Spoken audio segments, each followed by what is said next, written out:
la noticia requiere profundidad. En Notimundo están los protagonistas de la noticia. Muchísimas gracias al economista Fausto Ortiz por acompañarnos en este espacio. Siempre será importante saber qué le depara o qué futuro tiene el Ecuador en el ámbito económico en el 2023. ¿Cuáles serían las posibles acciones precisamente para mejorar la economía en nuestro país? Economista, bienvenido. Gracias por acompañarnos.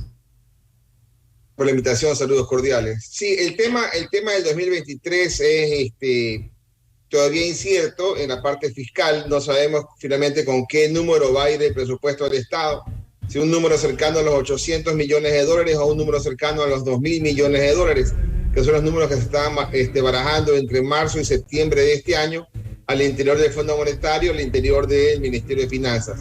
Yo me imagino que por lo que hemos escuchado del Ministro de Finanzas, el número va a estar más cercano a los 2.000 millones de dólares, que es de alguna forma repetir el mismo déficit fiscal que hemos tenido o que tendríamos en este año 2022. ¿Qué se debe cumplir al Fondo Monetario Internacional precisamente para seguir contando con ese apoyo? Porque deberán tomar decisiones del Estado precisamente para que esto continúe. Sí, con el Fondo Monetario el programa termina este año. Hay un desembolso pendiente de cerca de 800 millones de dólares. Prácticamente todo está cumplido. Por ahí habían ciertos elementos menores que completar. El tema fiscal está bastante superado, bastante mejor de lo que se hubiera esperado. El asunto acá es saber si es que el gobierno va a insistir con un nuevo programa con el Fondo Monetario o va a quedarse simplemente ajustando su tema fiscal solo, ya no junto a un programa con el Fondo Monetario. Y eso de ahí le podría dar algo más de flexibilidad al gobierno para enfrentar un 2023 que viene duro. El mundo está ajustándose. Hoy día el Fondo Monetario dio las expectativas de crecimiento económico global y hay una disminución frente a lo que esperaban el año anterior, una caída importante. Espera que el 23 crezca apenas 1.6%, cuando antes pensaban que iba a estar creciendo arriba del 2%. Estas guerras internacionales, lo que se ha presentado en el otro continente, ¿puede afectar también la economía de nuestro país? Sí, porque no estamos aislados, todo está conectado. Si mañana se profundiza la guerra Rusia-Ucrania, nuestros productos que van hacia Rusia o los que van hacia Ucrania o que van a ciertas áreas afectadas bien sea por la guerra o bien sea por la recesión, van a tener menos demanda de nuestros productos y nos va a costar más exportar. Y sobre todo nuestros productos principales, que son camarón y banano, digamos, ¿no? Son los dos más importantes en este momento que podrían verse afectados por temas de consumo.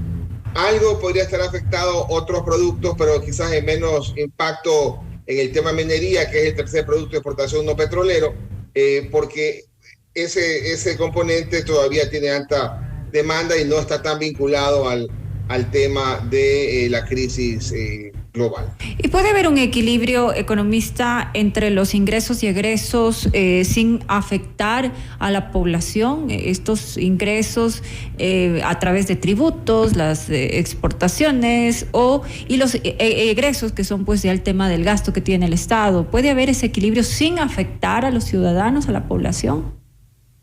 Es complicado porque hemos tenido en los últimos 8 o 9 años un déficit fiscal en promedio sobre los 5.000 millones de dólares, es decir, ha habido 5.000 millones más en gasto que en ingresos.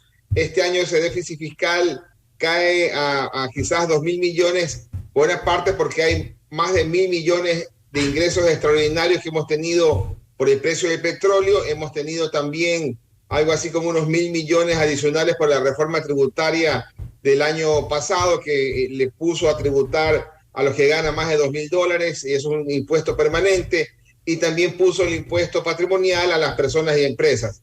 Esos dos elementos que dieron 2.000 millones de dólares adicionales en ingresos de presupuesto hicieron que baje el déficit fiscal, pero todavía tenemos una brecha por cubrir para este año de unos 2.000 millones de dólares, que es la expectativa, y el año siguiente sería lo mismo. En el caso donde nos está yendo mejor en el sector externo, donde usted plantea las exportaciones y las importaciones, tenemos un buen momento petrolero, tenemos un buen momento del camarón, quizás llega a 7.000 millones de dólares el camarón en exportaciones, el año pasado fueron 5.300. Tenemos un buen momento minero, quizás este año llegue a los 3.000 millones, el año pasado fueron 2.000 millones y el anteaño pasado fueron 1.000 millones. Entonces, estos ingresos extraordinarios en el sector no petrolero hacen que la economía cuente con recursos, cuente con dólares para poder soportar la demanda de importaciones que de alguna forma está recogiendo en este año lo que los años previos no pudieron comprarse. Esta reforma presupuestaria deberá pasar por la aprobación de la Asamblea, así también como este anteproyecto de ley de inversiones que propone una transformación de instituciones públicas y privadas y una nueva regulación de incentivos justamente en zonas francas y zonas especiales de desarrollo económico. Ante ese choque que ha existido, ese choque político entre Ejecutivo y Legislativo, ¿cuán viable es que esto se apruebe y mejore pues la economía del país? Sí, son dos cosas diferentes. La reforma presupuestaria pasa a la Asamblea y la Asamblea o se pone de acuerdo y si no se pone de acuerdo igual va a pasar aprobada tal cual la envió el Ejecutivo. Tiene esa fuerza constitucional la reforma presupuestaria. Por ahí pueden hacer algunas observaciones en el total de ingresos y gastos, pero usualmente la reforma presupuestaria pasa a la aprobación o pasa sin aprobación de la Asamblea Nacional. Simplemente lo que envía el Ejecutivo, aquello es como para conocimiento, economista, simplemente conocimiento del legislativo. Así es, ojalá pudieran y conversar previamente, llegar a algunos entendimientos para que no sea una situación con tanto roce, que igual va a quedar aprobada con ese conocimiento.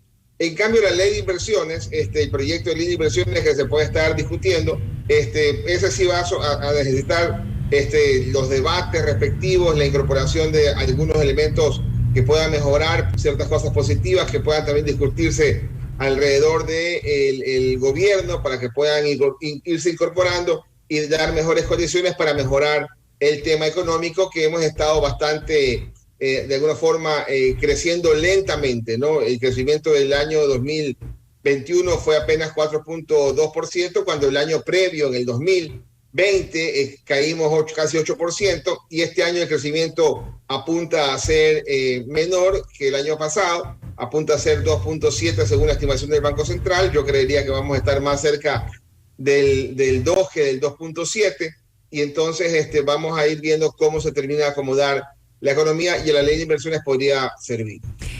Lo que le interesa también a la ciudadanía es, a la gente de a pie, por así decirlo, es el empleo. ¿Mejorará la calidad del empleo? También la inversión precisamente extranjera que permita generar y dinamizar la economía al interior.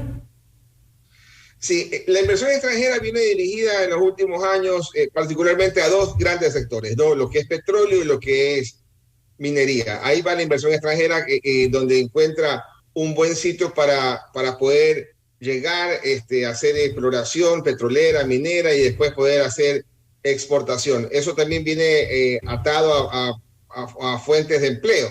El tema acá es que nuestra economía en el año 2022, cuando uno mira el Producto Interno Bruto real, ese Producto Interno Bruto real del 2022 va a ser similar a aquel que hubiéramos tenido en el 2016, es decir, todavía estamos con bastante rezago, y como estamos con rezago, entonces el empleo no puede crecer y necesita de estos grandes sectores para poder reactivar la economía, para poder generar más recursos, para poder generar más actividad económica. El gobierno pensaba o creía que iba a poder duplicar la producción petrolera de 500.000 barriles diarios a 1 millón de barriles.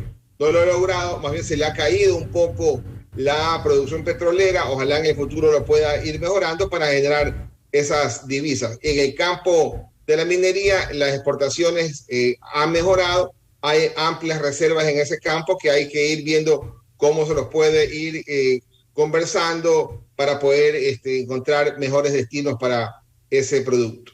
Dentro del estudio justamente que tengo, que es suyo, habla sobre el sector minero y lo hemos tocado en esta entrevista. Entró con mucha fuerza dentro del comercio exterior y pues su potencial de crecimiento es alto. ¿Seguirá Ecuador en este crecimiento en minería?